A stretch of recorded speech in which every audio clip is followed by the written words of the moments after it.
14 and they decided to call it GG.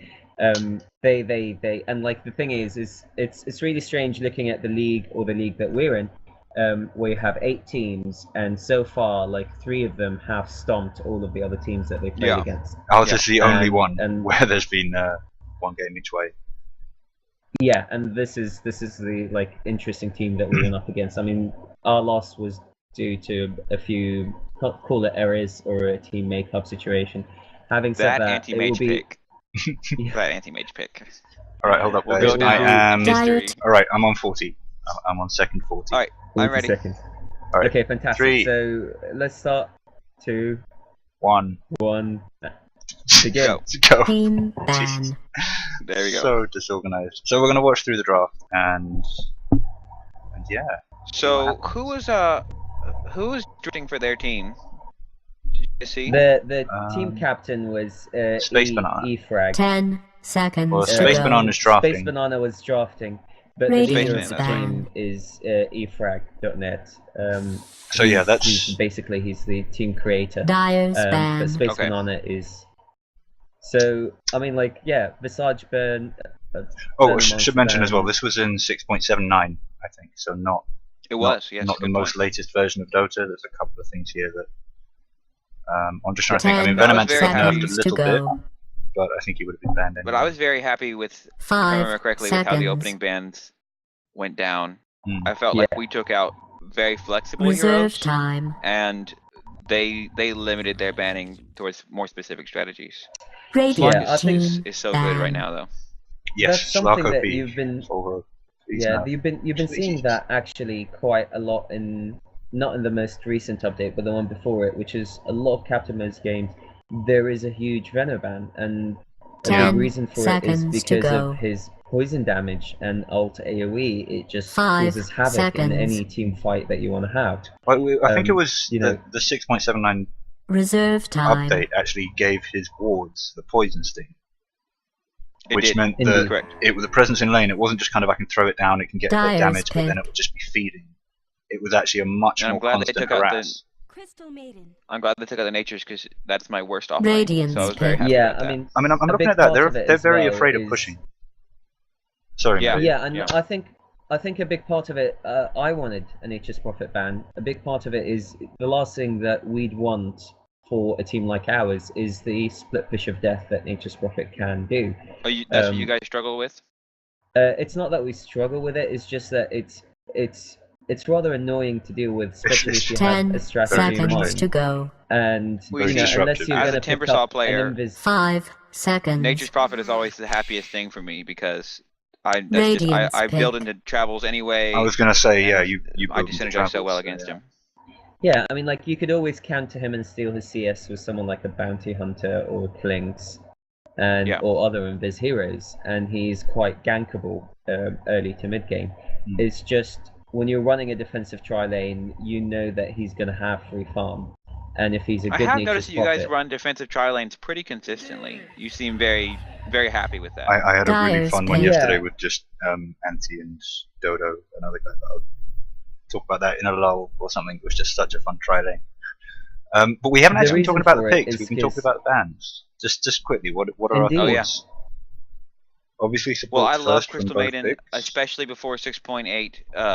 She's just, in my opinion, Crystal Maiden is the first pick.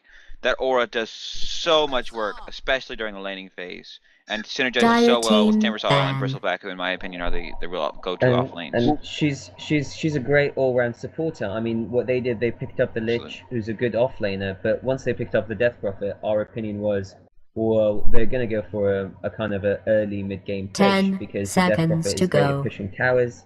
Yeah. She's great at initiating as well. 5 seconds. And the other Timber, problem for them with which that you was played. we saw that and we were just like, right, well, that's their mid.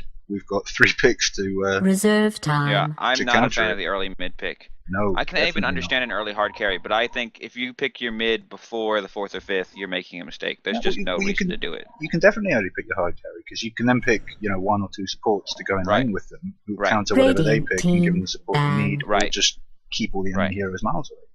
But yeah, the mid Yeah. pick. Now, why did we And- ban Lifestealer? Because I would have, knowing me, if I see a Lich and a Death Prophet, I usually try to ban Contain, like Disruptor or The reason why I banned the Lifestealer is because of the potential of the early game 10 push. seconds If to their go. profit was to push their safe lane tower, then what that means is they can start rotating their Dyer's supports, ban. and Lifestealer will have their jungle and tier 1 to protect him, while he'll be free farming. And I was playing as a stand-in in this game, and so it was very interesting because I was drafting, having never really played with all 4 of you guys together, definitely not in a team match environment. And so I was, they could have actually worked out well because there was a lot of communication during the drafting phase. Because I was like, all right, who do you guys normally ban? Because I don't know your weaknesses and your strengths. Reserve so it was interesting. Constant talking. Yeah, and because of the fact that we run standard defensive tri lanes, that means you're going to be in the off lane and you're going to be soloing for quite a bit. And a big part of it is we don't want that early pushing power because we don't want them to have the space for their farm carry to get farmed and to go through their jungle. So and as soon as I found out I was going to be a true solo off lane, I said, give me the Crystal Maiden because I'm going to need it no matter which direction I end up going. Just on that point, I mean, specific builds apart, and obviously you play Timber, so that's your spamming abilities all the time. But I've seen that in pro play, they don't go for the aura. When they do pick up Crystal Maiden, don't what? They don't go for the aura. Pick. I think it might be a question of they're better at calculating mana costs, and they don't use abilities when they don't need to. I don't know, but she is picked up, but not for the aura in pro play. It's the early game harass that she has with her Nova that causes a lot of damage and a lot of disturbances. They really use Crystal Maiden as a much more of a jungling support than most people at this level are capable of doing. And to jungle, you need Frostbite and you need Dova.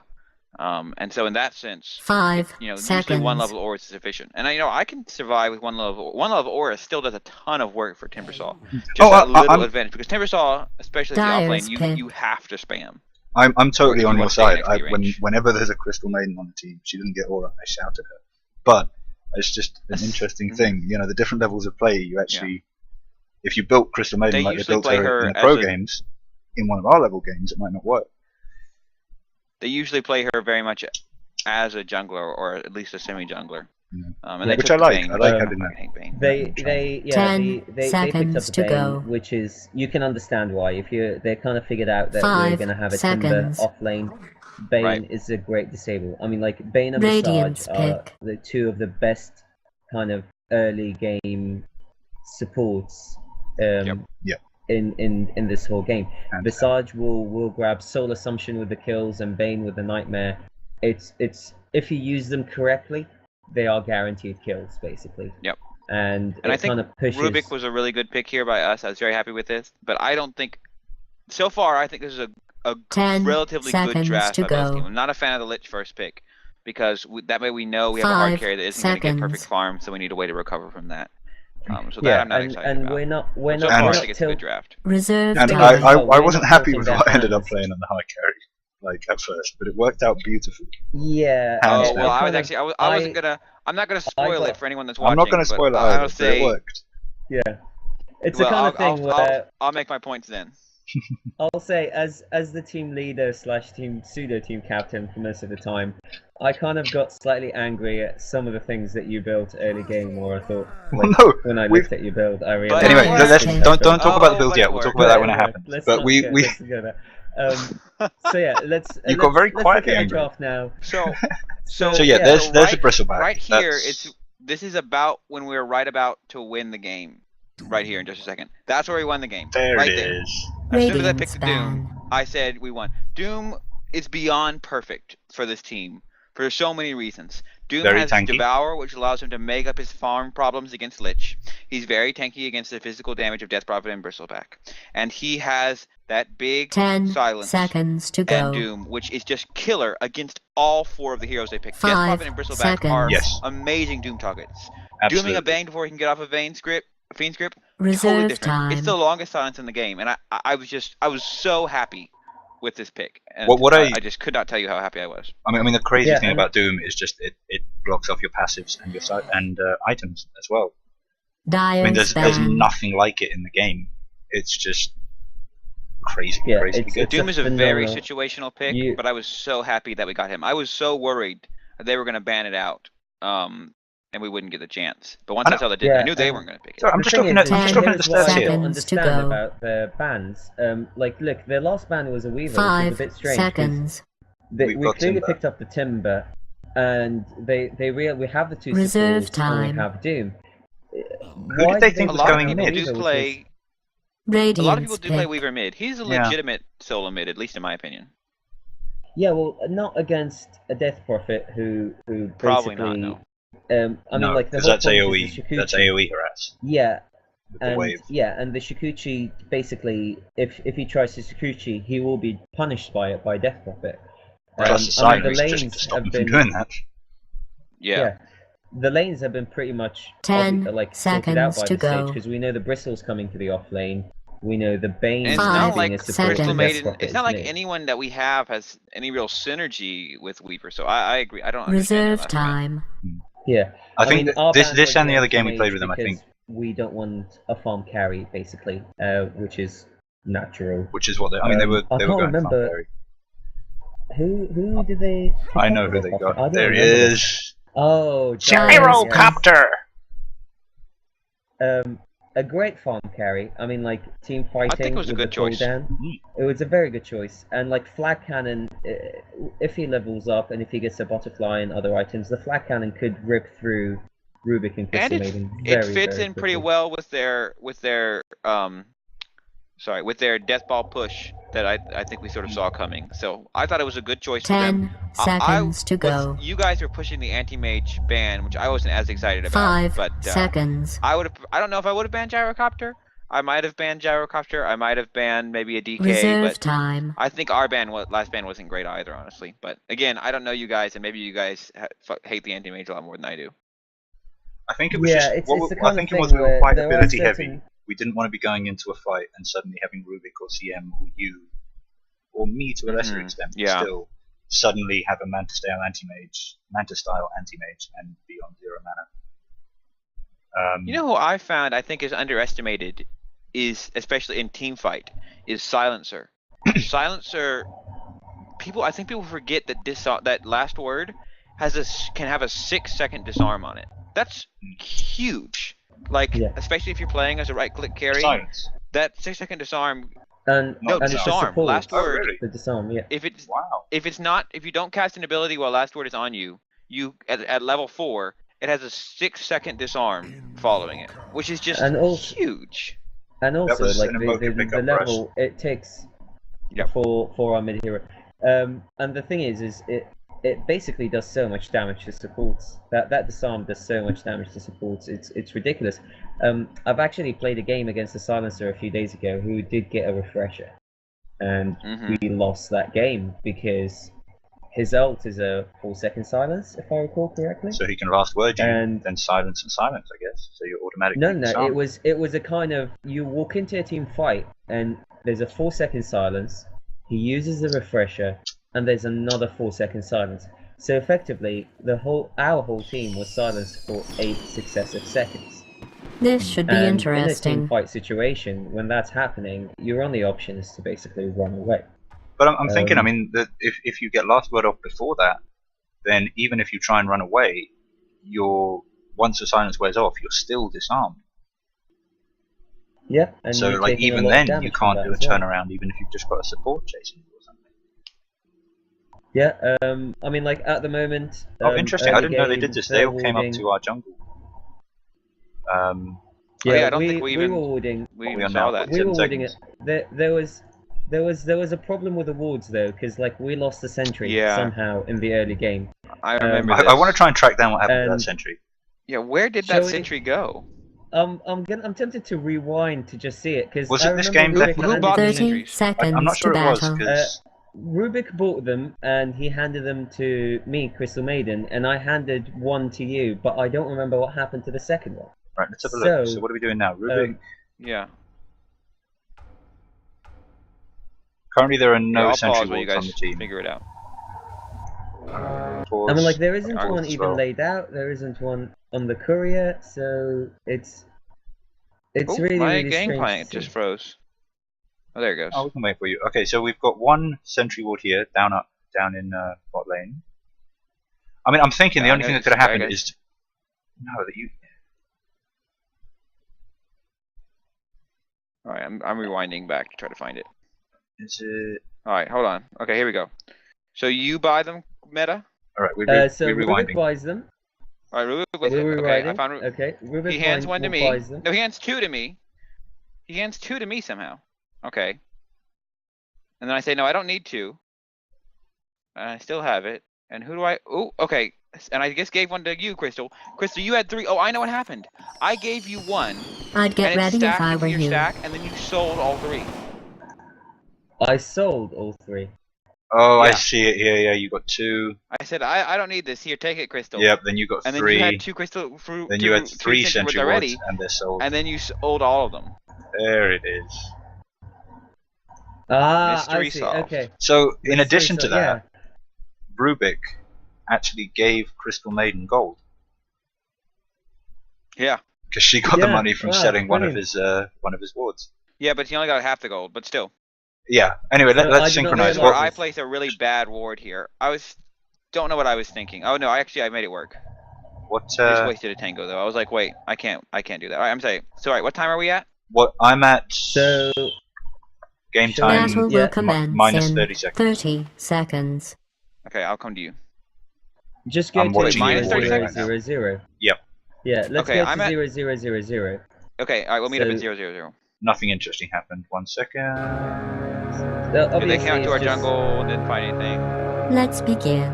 Okay, 0, 0. We ready to go? Starting. Shall we? Okay, I'm at 0, 0. 0, 0. Fantastic. So 3, let's 2, start. 1. Go. Let's start. I mean, look at starting items. Bane has Smoke of Deceit, wards, a few clarities, Death Prophet. She only has Tangos and Iron Branches on her at the moment. Yeah. Proton going for the aggressive Invoker. Wow. Blades of Attack. Wow, that is aggressive. It's not actually, because Proton goes a Quas Invoker, and with Quas you don't have the damage. So Blades of Attack is quite a standard build, because you have the health regen. The problem is you don't have a damage as a mid hero. So okay, but hold on a minute. Let's do the math. That's 9 damage. There are, in terms of item efficiency for early game items, there are definitely combinations that get you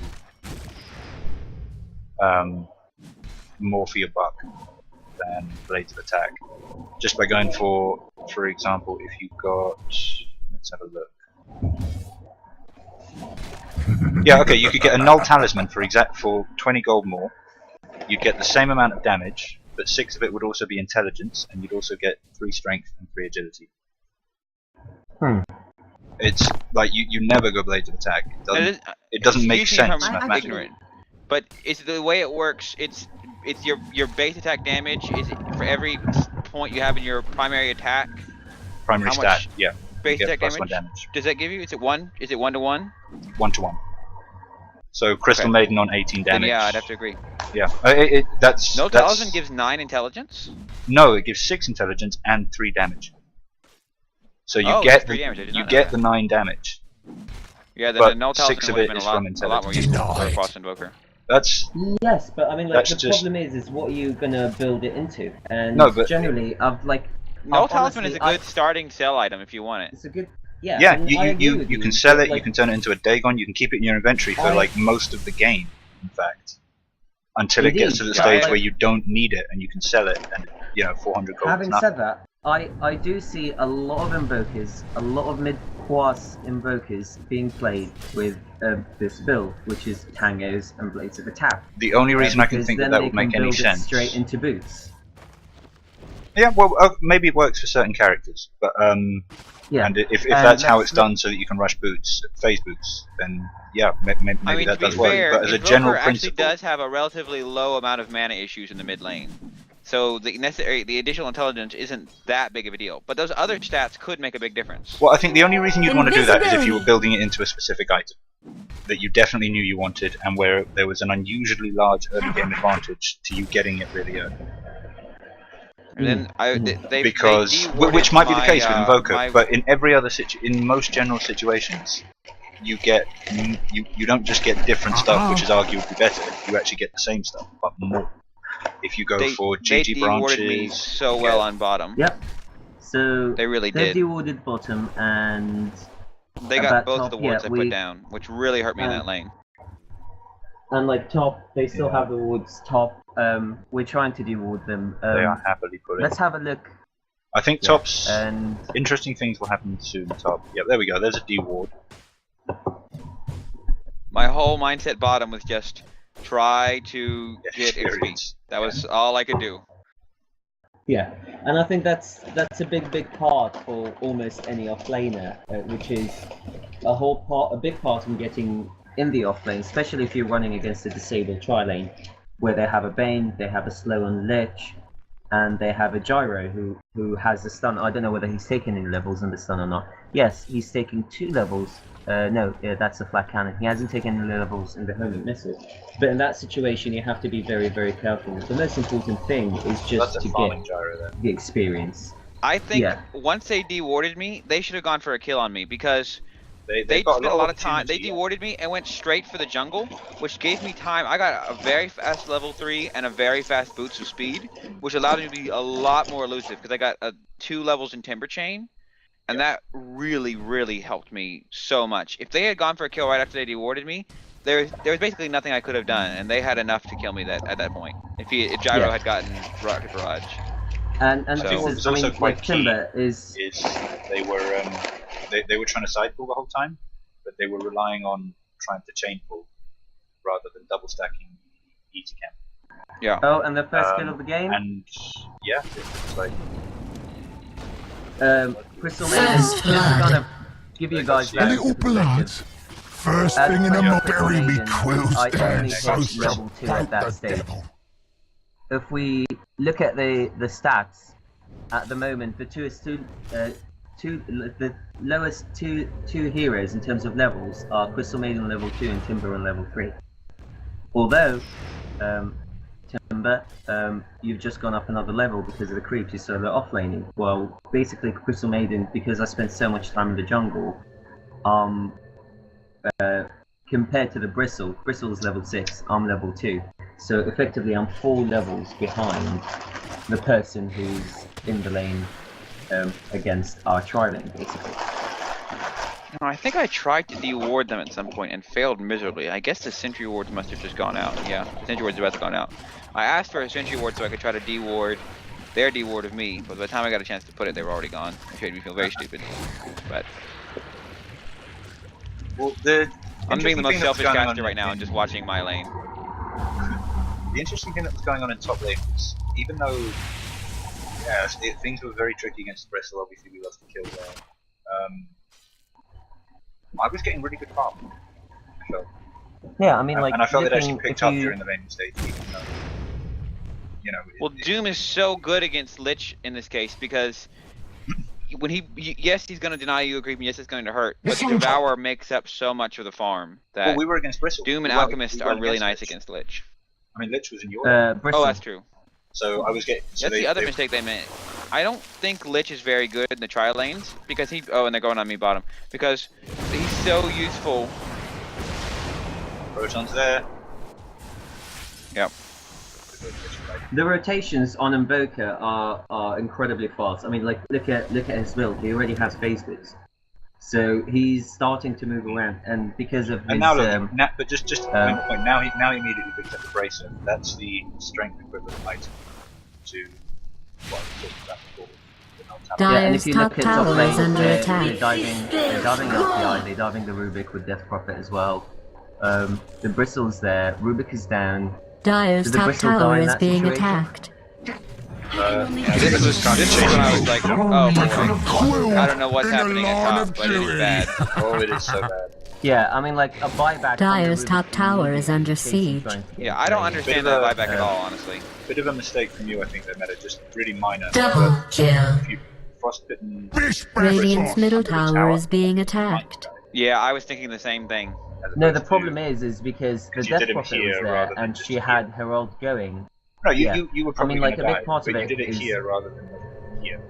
And that might have been there was no point in casting that Frostbite there, because he can still sit and quill you. You should have waited till he got back under the tower. It was a very small thing, and it probably wouldn't have made any difference. But yeah, it's the kind of thing where I assumed that he might have been on low enough health to kind of scare him.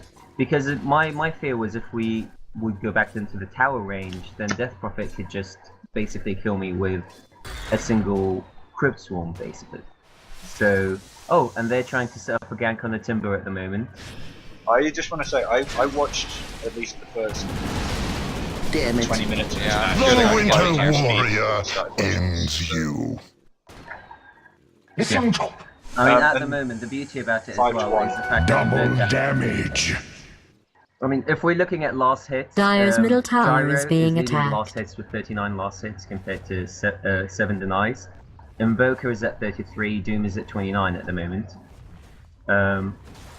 But it seems that, you know, the lanes are progressing quite well. Oh, we've got a dive They're on about even all the way around. On Bristle top. I remember this so well. oh yeah, I remember that. I remember thinking, I'm level 6, he's level 8. No! If I get out of this, it'll be amazing. Radiant's top tower is under attack. Well, you had phase. Oh yeah, and then there's Death Prophet. Yeah. Yeah, no, Death Prophet just if like Death Prophet hadn't been rotated there, I very, would've got very out. quickly. If Death Prophet was there. Radiant's top But then tower again, is under like, siege. look at Oh, Invoker. Invoker is rotated as well. Oh! Radiant's Oh. top tower is being attacked. A quick TP by Bane, that is enough to scare the Invoker. Yeah. Save Death But Prophet. it's very, very, very quick rotations I think coming he's out. gonna need to either get a room or get back to base. Dire's top tower is under siege. Because yeah, I mean look, Proton's just going straight back in. You know, she's low. Who are you gonna find? Bristle. Oh dear, that's not good. Yeah, I'm not sure what his plan here is. He wants a Death Prophet, but she's over here. Oh, he's dead. Oh, she's gone for. Bane's trying to. Yeah, Bane's gonna find him. And she dusted him for the Ghost Walk. Where's Death Prophet? Yeah, he should be dead. Oh, she did actually just TP straight back. Oh, to base. great tornado. Should still fall though. Dire's middle tower is under attack. It'll probably be fine. So in the meantime, CM's been being the kind of roamy, useful, unfortunately low-level support. I mean, as Going CM for at this sideboards stage, here. to give you an idea, I only had 2 lost hits. Oh, that was the one I messed up for you. I remember shouting at you about it. See, now I'm surprised you didn't do more jungling, Crystal. A big part of it is because I saw the Bane rotation towards mid, so I rotated as well. That was slightly earlier than this. And as I'm watching the game, See, if you look at it at the moment, this is the part where I was talking before about a lack of communication, because I TP'd middle to try to stop the push for Death Prophet and Bristleback, and then all of a sudden Rubik came too, which really wasn't necessary. And Proton went But, yeah, Just you two have yeah, switched it's a lanes. kind So of the lanes have switched completely at When this you- stage, where we have Rubik and Timber mid, and we have Invoker, who was supposedly the mid hero. But this is the beauty about it, is that basically between Timber and Invoker, you guys are relatively at the same level because you've been in the lane solo. So having them switch yeah, I to think that this way, weird it's not- rotation Radiant's actually top ended up working tower out is really under well for us. Well, it meant that we get the golden. I mean, kind of. Looking at it now. It's... Yes, and Yeah. Run away, David. Radiant's top tower is under siege. I was trying to say the Rubik, he was in way deeper than he needed to Dire's be. middle tower is under siege. Now that's proven wrong, but Dire has Yeah, fortified they its could have pushed a structures. lot more, a They lot could have faster. got They to- could have- Dire's I mean, middle they saw the tower is kills and under they died attack. for them. that first Problem dive they is, did like, up top, that's I the think. beauty about Dire's it. middle tower has fallen. Because I mean, Death Prophet had her ult up. They were hanging around by the tower. Just didn't happen. Double damage! That's one of those situations I always struggle with, where like there's a support in trouble and I really want to help, but they're about to smoke up on Doom. Oh, No, next time leave them. Yeah. But again, love Bristle's there. Invoker rotates as well. and then I walk off just as Lich Box is doing. Like, oh, Mega kill. Double kill.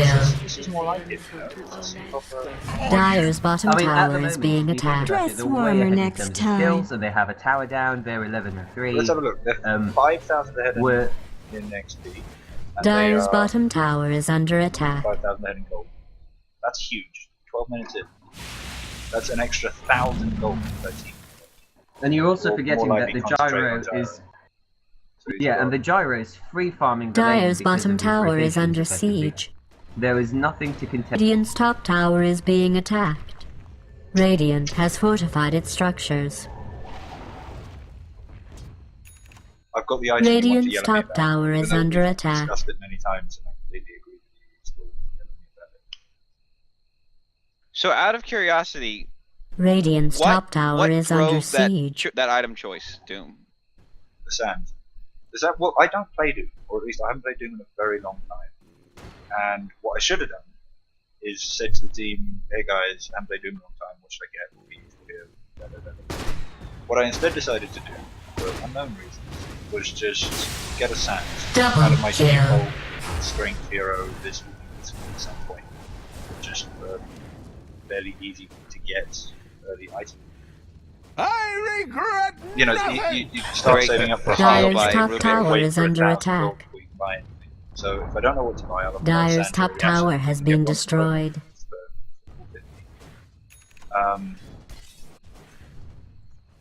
But yeah, there wasn't a reason choice behind it. It was.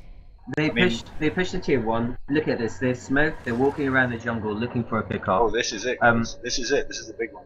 I think. Yeah, and like this is what kind of I believe turned things around. They're kind of looking. Oh, yeah, I remember this as well. And I kind of realized that I was trying to de-ward, I think, and I saw them there. So yeah, the timber is there. Crystal revealed Maiden Lich's smoke, and they decided to stay. Then you pop your ult. For some reason they don't focus you down very quickly. So now they're supporting. But then Rubik with his own Crypt Storm has got Crypt Storm. Wow, I didn't realize he got that. Yeah, he stole it from Deathrock earlier. Yeah, Lich blows the ult, and they're diving Rubik because they can do that basically. Murder spree. And I was yelling, Doom, Bristleback, Doom, Bristleback. Yeah. My flesh, Radiant's bottom tower is under siege. My game volume is actually too loud to hear you guys. You might have to say everything twice. Double kill. Yeah, Murder spree. Double blew out kill. all of their ults on the two supports, and we died very, very quickly. But that left the Doom, the Bristle, and the Invoker at full health, full mana, not having used any abilities to come in and clean them out. I mean, Lich wasted his ult. So did Death Prophet wasted her ult and let Rubik steal it. See, this is why, and frankly, this is what I was thinking when I was watching your guys' first tournament games. Lich is a very situational Radiant's pick, middle and tower is only really under work attack. in teams that have contain. For Lich to be a successful hero, you need a Disruptor, Magnus, Faithless Void, Radiant's middle heroes that tower can is under force siege. people to not just run away. Radiant's middle tower has been destroyed. not just run away. Because without that, good players are just going to dodge his ult every time. It's very true. Yeah, I mean, totally the other thing about something. our Lich pick in the game we're talking about is we sent him solo off lane against a team that's quite capable of going under the tower and just killing him without really any worries. Dire's bottom tower is under siege. Lots of people moving bot. Bit of a Rubik doing a bit of scouting here. Yeah, I mean, suddenly deciding that's a terrible idea and he should run away, which is true. It was a terrible idea and he should run away. But with that team wipe, you can see, I mean, like at the moment, from being 11 and 4, Dire's bottom tower has been destroyed. Well, look at the XP graph. Yeah. Just have a look at the XP graph. That caught us up almost entirely. And that's actually mad. Well, that helped me. Gold was only about halfway. So starved and so screwed up before then, but with that, I got like Arcane Boots. Now I got Arcane Boots at like 15 minutes, which is insanely bad. But that, I mean, we started to actually have a little bit of momentum. Well, with 17 minutes, you got Arcane Boots and your point booster. So. Oh yeah, that's right. I almost had my point booster. Dominating. Yeah. Great teamwork, you vicious thugs. Oh, could we not have got a chain stun on that guy mid? I don't remember exactly how Timbersaw worked. Can you chain stun a TP? What do you mean when you say chain stun? When you go, what I mean is when you timber chain through someone, does it not do a mini stun that would be sufficient to? No, it does not mini stun. No. Oh no. I thought it did. Nope. I'm thinking of Clockwork. That's why. Yes, Clockwork has mini stun. Yes.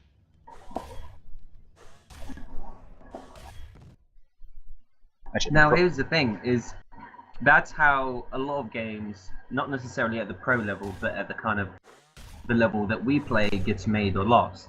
Which is once the team has an early game advantage, if they're not good at pressing it, as we saw what happens, within a kill or two, the other team gets to level up, gets to kind of absolutely. be The snowball in the same effect. position that they are. Yeah, and it's the kind of thing where a lot of teams aren't as good as taking that advantage. Once they push the tier 1s, they relax, they think, hang on a minute, we've pushed the tier 1s, let's sit back and farm. Let's not push through the higher ground, let's not go to this side of the river.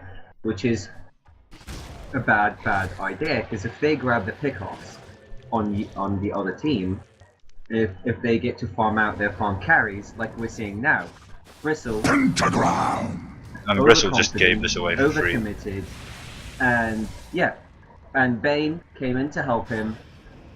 Death Prophet is there as well. Having said that, they don't have any Level Death. Death Prophet coming in to help there, I think was quite legit. Double kill. Oh.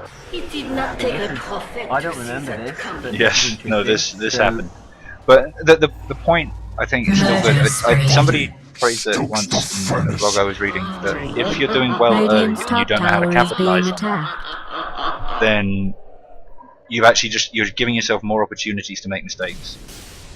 Because the enemy will be playing more defensively. They'll be playing back behind their tier 2s. If you've got all the tier 1s down, you're going to be all the way dotted around over 3/4 of the map. And if you don't know what you're doing, so you've actually got more opportunity to lose heroes who are higher level and so rewarding more XP to the other team than any of your ganks are. And yeah, that's because you're totally right. That's what happened top. They came in a silly way. They were feeling overconfident, so they popped their ults, and yeah, crashed. Sad life. I mean, again, they're still ahead of towers. They're still I have to head out, guys. But I'll see you in a minute, or in a bit. Okay. See ya. See ya. I was going to say, there goes our objective neutral observer, but thinking about it, he was actually in this game as well. Indeed, yes. We could... The thing is Anti in-game? I'm streaming, I don't want to... I am not sure about this. Would you mind just having a quick look? Here it is. The Death Prophet is trying to overcommit. A smoke gank, which doesn't work. They're stacking their ancients, which is an interesting thing. I can see why they would want either the Death Prophet or the Bristle or the Gyro to farm that. I think probably the Gyro. Probably the Gyro, yes. The Bristle might try to tank it or steal a bit of it. If they weren't that good of players, we might see that happening. But again, you know, look at their ward coverage. It's very, very minimal. Oh, they just put the ward down right smack. They've got... I mean, I think they're safe. I mean, their jungle is safe for them to farm.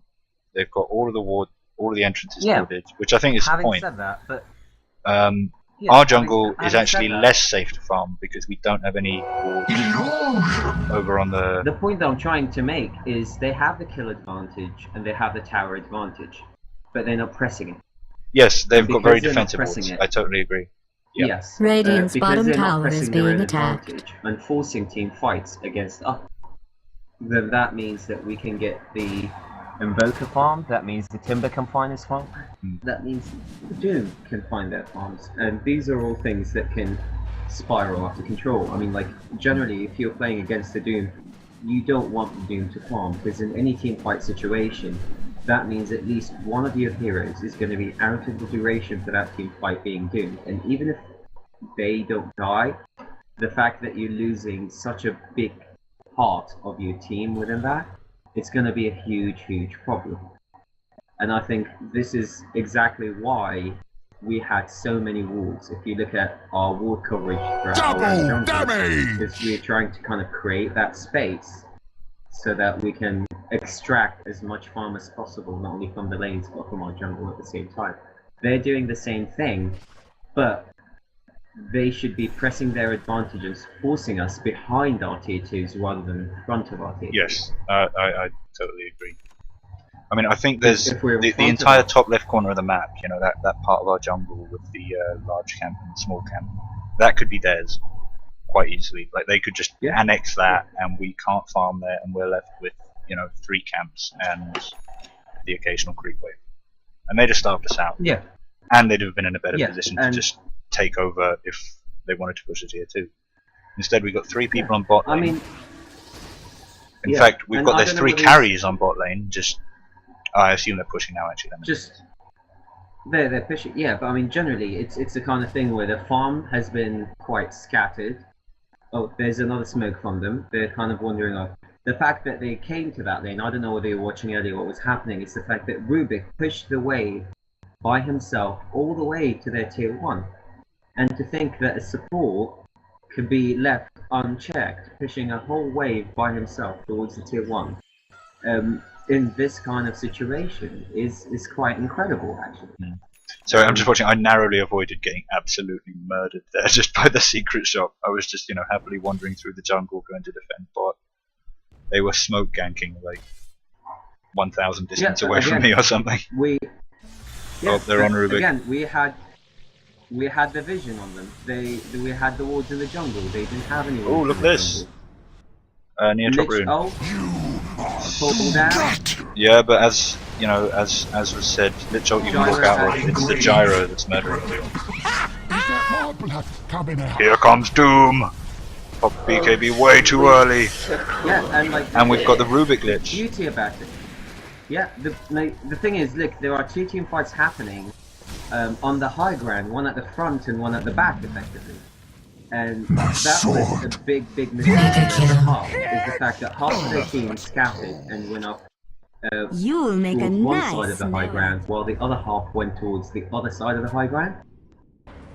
Which meant that we grabbed the kill on the Bristle, and the ultis weren't succinct, they didn't push us all out. 3 of us did die, but 3 of them also died. Well, that's the thing. They're ahead of us, so each death of theirs earns us more than than each one of us does. But yeah, and very disorganized team fight from them. And these kind of things are allowing us to claw back the game, basically. Well, I mean, I'm looking at the gold. What's clawing us back the game? And the only time the gold and XP graph go in our favor is when we turn around these fights. I mean, if you have a look at the XP graph, it's actually kind of funny. We get a massive team wipe, and get it almost back to normal at around the 13-minute mark. Then we get, I think, another couple of kills, and then they get it up just as quickly as we did. I guess from the ganks that were successful on us. If you look at the gold graph, the difference is much less pronounced. Their farm, just passively with the gyro and everything, is actually better than ours. And the only time we even claw it back a little bit is when we win the team fights. But for all we're saying about, you know, maybe they could be farming better or they've got the carries together too much, they Radiant's top tower is under siege. Partly, I guess, because of gyro's flat camp. Radiant's top tower has fallen. Yeah. I mean, like, that's the beauty about a gyrocopter. Is he's amazing at farm. He can farm lanes very, very quickly. He can farm jungles very, very quickly. And they were getting in the ancient stack. Is very effective. Yeah, and they stack the ancient as well. So this is them trying to do a push mid. Radiant's top tower is under siege. Again, Rubik, it's very easy kill. The Bristle dies very, very quickly. Yeah, that singered, didn't it? Radiant's top tower is under attack. Dire's middle tower is being attacked. Doom, you walk in, you do the Bristle, that takes out their team's effective. Radiant's bottom tower is under siege. Around. The gyro also has a BKB. Bane very, very quickly. The Bristle's still... Radiant's top tower is being attacked. Bristle's still alive. Having said that, the team fight has already ended. But yeah, that was a very spread out team fight. I mean, your old... Radiant's bottom tower is being attacked. This ain't how I pictured it. Yeah, it was another one that was stretched out. Yeah, and I think that's a big problem. I mean, I know they have divey heroes like Bristle, but the way that they are moving around the map is incredibly bad. You want the fights to be concentrated into one place. So when you're landing the Lich ult, the fall down, you have the crystal slowing people down and chasing them. You want the Bane ult, the Death Prophet ult, all to happen in the exact same place. Radiant's middle tower is under attack. You don't Radiant want to have to land one structures ult have on been one side of the map fortified. and then the other one on the other side of the map, basically. Or one side of the tower towards the other side of the tower. And, you know, as a result, they don't have the bristle, they don't Radiant's have their middle tanks, they don't tower have their has ults fallen. up, and they get punished for it. They lose a tier 2.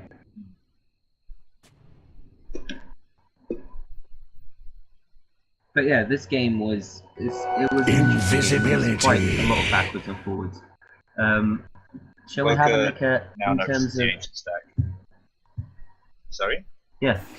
In terms of the hero level, Death Prophet is at top with level 16, the same as Doom, and Invoker.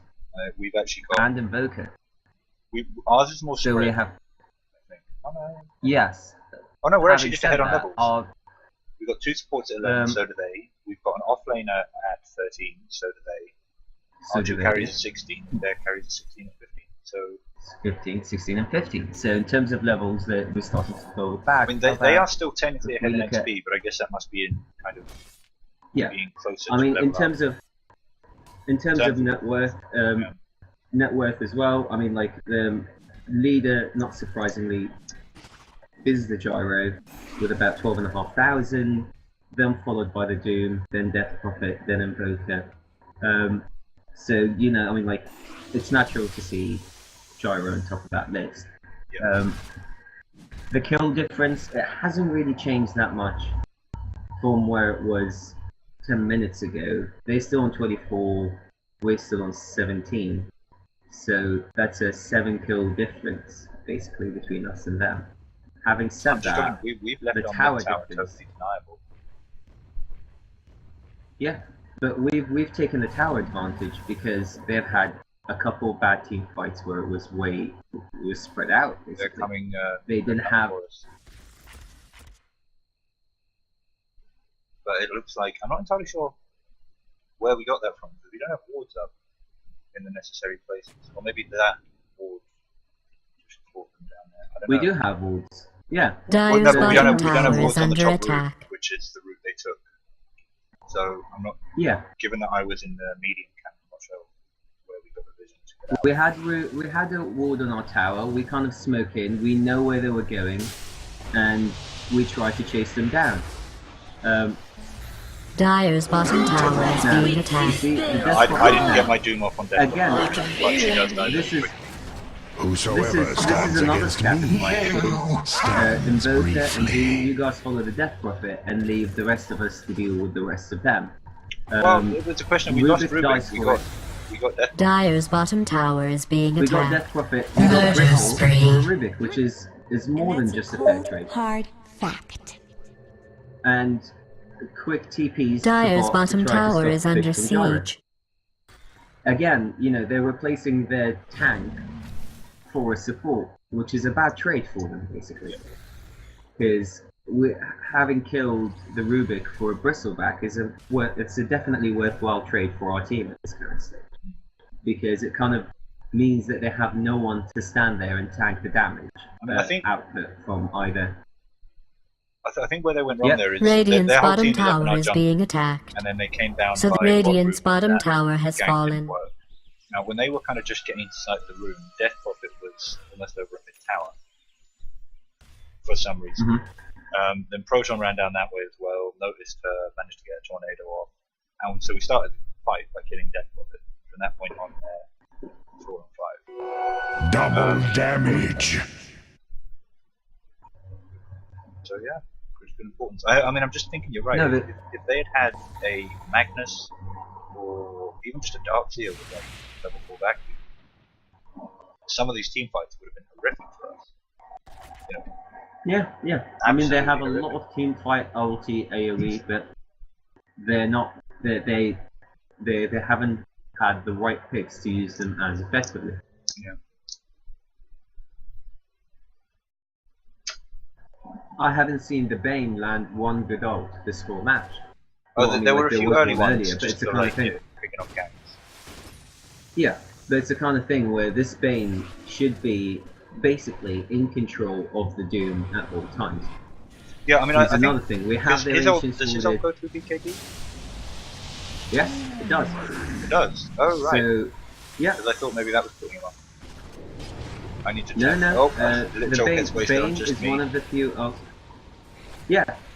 Dominating. Radiant's top tower is under Crystal attack. Maiden, Invoker, and Rubik take down Bristleback. Appalling! Radiant's top tower is being attacked. Yeah, I mean, it was a shame for them, I guess, because so many of their ults. We've got Radiant's AoE, top tower is under AoE siege. in the initiation with Proton, and then Timbersaw can zip around all over the place. Radiant's top tower has been destroyed. We're very. They've got AoE, but they've got targeted area AoE, so you need everybody to be in the same place. The thing is what we have is a lot of disables. You have the Rubik Lith, you have the Crystal Maiden Frostbite, you have the Invoker, Quaswex Invoker disables on top of that as well. And then we have the damage output from things like Chakram and which Timber has, and the Doom damage output as well.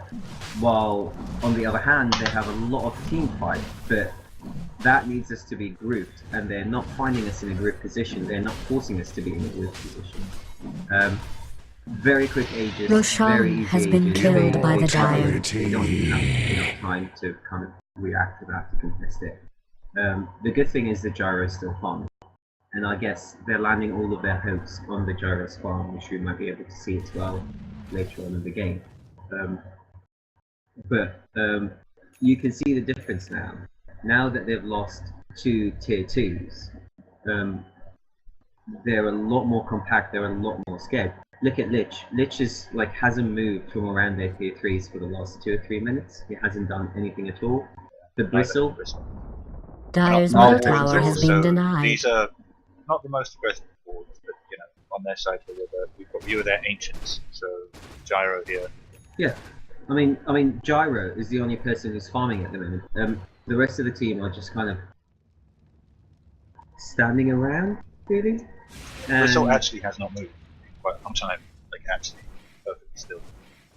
He's just guarding that. I understand they're trying to ward, and I understand they're trying to. I mean, they're scared of the Aegis push, but the Aegis push is not coming, and they're not farming at all. Look at the spread of our team. The Timber is farming the jungle. Everyone is farming the lanes, and look at this. Look at Crystal Maiden at the moment. Was I warding at this stage, or was I? Yeah, I was warding. I think you were trying to get a ward down, but if you notice, you just ran over one of their wards. But they thought it was part of a push, so they all just went straight back behind their tier 3s. Again, they're scared of a lone Crystal Maiden putting down to see whether you were going to come. And they could have gotten an easy kill right there. I mean, a Crystal Maiden alone going out so far out to ward. I mean, they do ward. I mean, I guess it could have been bait, and if it was, maybe Crystal Maiden's not worth risk. I don't know. I can see why they might do that, but I mean, what would have been better is if they had wards up on the entrances there, so just one on top rune or in the ancients. They had one bottom. They would have known that she was burning. It just would have been incredibly quick. Yeah. They did de-ward it. But here's the thing. Yeah, I mean, the thing is, though, at the moment, they're too scared to engage because we have the Aegis. At the moment, we're kind of cleaning out our jungle. I mean, I'm just wondering, why didn't we push or engage them? Look, you have the Timber clearing out the Ancients. I think at this stage there was certain key items we were going for. I'm trying to remember exactly. Have you built? Yeah, I mean, at this stage is when you had the AC, you had the Sange, you had the BKB, and I think you were going for Heartlegs, and this is when I suggested that you should build the Heaven's Halberd. Which was my plan the whole time. Obviously, that's why I bought the Sand. Yeah, sure. You didn't even have. Right. You didn't even have. Oh, we got the smoke. We kind of rotated for a kill. Really? Oh, this is when I was revealed. It was the bristle that revealed me. Okay? Because we couldn't find anyone, and I was revealed for some strange reason, and I really thought it was a ward, but it wasn't. It was me kind of walking across the bristle. Wards, even I don't think even sentry wards will reveal. I might be wrong on that. No, you are correct. Even sentries do not reveal.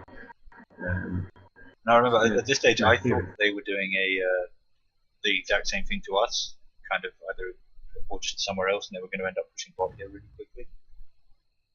So it turns out I was totally wrong. But I think I was saying, yeah, we should be splitting up here. The thing is I think we needed to make a move, because if you look at the counter, the Aegis was going to be claimed in 3 minutes, and I've always been an advocate of basically using up the Aegis as quickly as possible. Well, not necessarily as quickly as possible, but rather than to have it just wasted while people are farming around the jungle, you might as well try to push a tower with the Aegis. Observing expert. You can be seen by sentry walls, however, it doesn't reveal you on the minimap, so you will have to be watching that area of the map. So, for smoke ganks like that, it's still very effective, given that it's unlikely that somebody will be watching directly over you. But I suppose it will, I suppose, break the actual invis. I'm sure I'll get a correction on that. If that's wrong. Oh. Angie, if you are listening to this, join us. I invite you to the chat, and I'll tell you what. This is interesting. So the Aegis are reclaimed in 1 minute, and they tried to set up a smoke gank on Proton, which just doesn't work. All 5. Look at the level of disable. Yeah, Tornado is now out into the mana drain. Gyro's out as well. I do crazy damage. Murder spree. Double kill. You've got your Heaven's Halberd as well. Murder spree. Great teamwork, you vicious thugs. I think this is when they... Double damage! This is when they started to get... I mean, we're now ahead on kills. And that's more important than it sounds. Because they got the early kills and they were higher levels, all the kills... Radiant's bottom tower is under siege. We've been earning more experience than the kills they've been getting to get up to their 25. Radiant's bottom tower has been destroyed. So if this had been an even game and it was now 25-26, but given that they were ahead, and now we are. That was very unfortunate. Radiant's bottom tower is under siege. Yeah, Dire's middle tower is under siege. Run into an invoker who ends up tornadoing just 5 people. Radiant's bottom tower has been destroyed. Dire's middle tower is being attacked. Radiant's bottom barracks. Radiant's bottom barracks has fallen. Just to clarify, the logic behind the Heaven's Halberd was, if I'm right in thinking, it can disable through DKB. So when you've got somebody like Gyro who's either going to be right-clicking you or he's going to be using flat cannon, which is just an upgraded version of his right click, being able to make it so he can't effectively right click for 4.5 seconds is massive. And even better on Gyro, because even though he's quite close range, he's still a ranged hero. So it will be 4.5 seconds rather than the 3 that is in Meadows. Yeah. Hello, at this stage. Hello. We're joined by Andy, also known as LTI. Yes, indeed. He's our consulting expert on all of the dirty knowledge that we seem to lack, basically. Quite true. It's only the ones that you don't know, though. Only that. You don't know any of the things that we do. That's how it works. Everybody has certain bits of exclusive knowledge. I'm just not an expert on the things that you know. I'm just an expert on the things that you don't know. I think we might actually have just got a bit the sentry wards. The sentry wards do not actually reveal the dust. It just shows that there are heroes invisible there. If you are looking so when you pass by them, if you're looking at it, exactly. So you can walk by them, no problem. But if somebody's watching that part of the map for whatever reason, they will see you coming. Yeah, I mean, at this stage, you can see, I mean, even though we haven't ruled the jungle well, we have ordered, but we haven't ordered like the kind of, we don't have as many wards as we should. They're completely grouped up. They're not even farming anymore. They're like kind of standing as a 5-man at their mid tower, while we're just basically continuing farming. I guess that's we're taking out every single lane and pushing it back. The Invoker here. I mean, it's risky in that he could find himself 5v1 fairly easily. I mean, I guess Timbersail's kind of close, but the advantage of doing something like this and doing it right and playing it cautiously enough to keep them all, locked up in the base is we've got basically 2 jungles and 3 lanes worth of free farm for everybody else. The thing is as well, I mean, like, he's a disable hero. He has a lot of movement speed at 415, and so he has phase boots. He has the higher movement speed because he's going Wex at the moment. And they don't have BKBs. The only person with a BKB on their team is the Gyrocopter. So, the Death Prophet just got a BKB as well. That's good. But like, it's the kind of thing where you do need one of the carries to initiate on the Invoker. Otherwise, he will just drop down a tornado and run away. So he's one of few heroes at this stage who's capable of doing that, of keeping them pushed back. And the other thing is, they just did not have enough dust in this game at all. I mean, it's wards, you can say, are the support's job. Dust is everyone's job. Everyone should have dust if you're facing against a team with a lot of invis, or a team like this where the Invoker who's going invis a lot is causing you a hassle. Everyone carry dust. Yeah. The Ghostwalk's recent buff, though, makes him even faster while he's Ghostwalking as well, instead of slower. At like high it levels, used to. right? It's still slower, I think. Yeah. But I think he's at like level 22 or something. I think he's got a lot of Wex. Oh no. For him now, I just mean generally, it's it scales and here's the up thing: to look at the if you look at the Invoker's build, he has the Ags, he has the full staff, and he has an Orchid as well. So the Orchid is a massive disable. A Heaven's Halberd, another massive disable. A Doom. And another massive disable. Oh, and look at the Crystal Maiden. She's making snow angels at the moment while Doom kills out Roshan. Yes, I remember that. But that was just to increase morale. Because it decreased morale. I was so grumpy. I was getting stunned. Again, like, look at that. He's just like the Invoker is just walking up to a person, Orchid, attack them a couple times, drive them back, and then just goes back to farming out the other lane and fishing out the other lane. It's taking me so long. Has fallen to the Dire. Immortality. Yeah, this is the time that we're going to push. Radiant's top tower is under siege. I'm not sure why I've got a mantle of intelligence sitting, a robe of the Mage just sitting in my steps. I have no idea what that is. Oh, here is a Gyro. He just bought his Divine. So that's going to be interesting. And you can understand the whole Gyro Kuroki build. Were you maybe thinking of Blade Mail at that time there? I maybe was, but I just sold it, so I think maybe it might just have been a mistake to buy it. I might have been going Blade Mail, but I mean, I've got a sold, and Blade Mail is not the kind of item you want to be. I would have honestly gotten so angry if you would have gone Blade Mail at that stage in the game. I don't think I'm meant to get that. With their hard carries having BKBs, a Blade Mail was just like the most useless late game item. At 46 minutes, you should not be getting a Blade Mail. Well, I mean, I think certain Blade Mail is always a situation. Is the way I look at it. Like, it's hard to think of something that uses a Robe of the Magi that isn't the Diffusal Blade or. No, I just had a look. There's nothing else. Blade Mail. It would have been Oblivion Staff, Power Treads, Diffusal Blade, Drum of Endurance, or Blade Mail. Those are the only things, and any of them at that stage. I mean, oh no, I know what it was. Ha! I know what it was. It was Refresher Orb. Because I was building an Oblivion Staff to then build into a Refresher Orb. But I think I changed my mind to travel.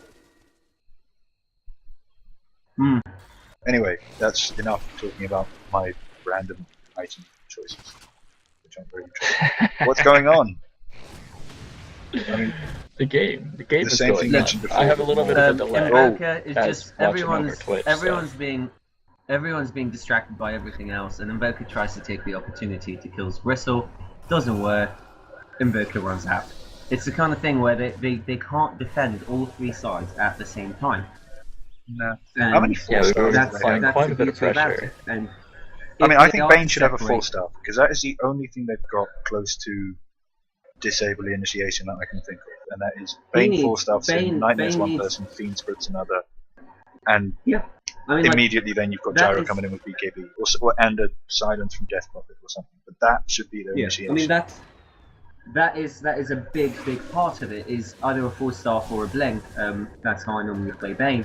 You stand way at the back, you wait for the initiation, then you blink in, and you take out their carry out of the team fight. Yeah, I mean, here they don't have any other initiation, so I think he could do it. But here's the thing, if Bane jumps in, if Bane was to jump in behind Bristle and to Fiend's Grip the Doom... Well, how do they initiate it? I mean, because one thing is, at least with the Invoker, when he's messing around near where their bottom ranks used to be, he could blink in and Fiend's Grip. With the other team still running towards it. They can't do it in a team fight situation at the moment, because not in a team fight, can disable, but they need something to catch up to Invoker before he can pop Growth. Yeah, but it's the kind of thing where if they were not in a team fight, solo, it could have happened, especially with the Invoker being so overextended, but they didn't take that advantage. In the case of when there's a 5-man push, I mean, like, does he disable the Doom? Then the Invoker will tornado him, that will stop it. Does he go for the Invoker, at which case the Crystal Maiden or the Rubik can stop him from doing that? So I just want to interrupt for a second.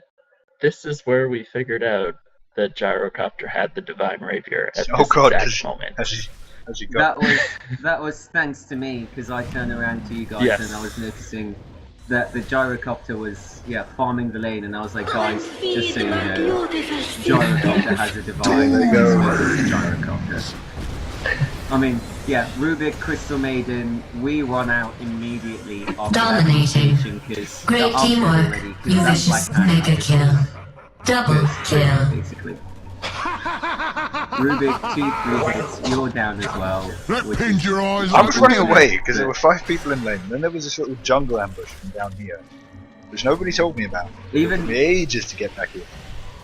I love this. I love Heaven Halberd has been popped on their bristle. Comes in, the Invoker just comes in, lands the iPod and walks out because he realizes he can't be attacked by this Gyro, because he will die very, very quickly. And the Divine is picked up by the Doom. It's just, ultimate sacrifice. Here comes the Gyro, I think he brought back for that. He brought back for that one, but it did really nothing. And that moment when they lost the Divine, it really did call it a game. I mean, the supports did melt, and you saw how easily Invoker also melted to that Gyro with the Divine. But unfortunately, you know, Timber, Doom, you guys were pretty tanky. You had the AC, you had the hearts, you had the reactive armor, and he just wasn't doing enough damage quickly, basically. I think that's pretty much the story of the game, though. The support's given their life to make space for our team, and we had enough distraction for that Gyro for our team to focus down. Yeah. Get that Divine. What's really interesting to see as well, like in terms of considering how much Rubik and Crystal Maiden were at level, were under leveled in early game. Yeah. When it came to kind of mid to late game, we basically outfarmed their supports, and not only that, but both me and you, who, you know, Crystal Maiden and Rubik, we were kind of building into sheepsticks at that stage. And to think that like a support has gotten enough space and enough assists to be able to reach a stage where they're farming out sheepsticks after that, because they have an extra 2,000-3,000 gold lying around, is something that they should not have allowed to happen. And I guess a big part of it, which is what we kind of, all of us, and I'm sure Grumble Duke and LTI will agree, or Nara, you will agree as well, which is if you push the tier 1s, don't take it easy. Don't sit back and let the other team farm out their jungle and farm out their lanes. And don't split up and let yourself get picked off, because your deaths are worth so much to the other team. Exactly, because that's what a lot of people do. A lot of people get overconfident, they relax, they start to farm, and there's nothing wrong with that. But when you stop pushing those towers, and you give that 1 or 2 kills on key heroes, then the other team catches up so much more rapidly. And that's what turns games around. And that's what you never see in pro matches. In pro matches, you normally see a GG being called either within 20 minutes, or you see a full proper game that lasts about 40, 45 minutes, or sometimes longer, depending on, Chinese data. But the reason why that happens is because once they have that early game advantage, pro teams do press it, and they kind of snowball from that advantage. Snowballing is just normal teams. It doesn't just happen. Yes, you get a good early game. Indeed, and I don't know whether we're going to cast a second match that we did lose against that team or not. I just have to say I wasn't in that Maybe match. Cast it another time. Yeah, cast it another time. But if we do, you'll see the exact opposite happen to our team, basically. I think we've already said the that we ended that as a draw, so and they press it. We're not spoiling anything. Yeah, exactly. So we won that match. We lost the next one, and yeah, you're right. It's interesting. Now, I'm going to end the stream there so I can go and get food, but there'll be more tonight. So anyone watching, please come.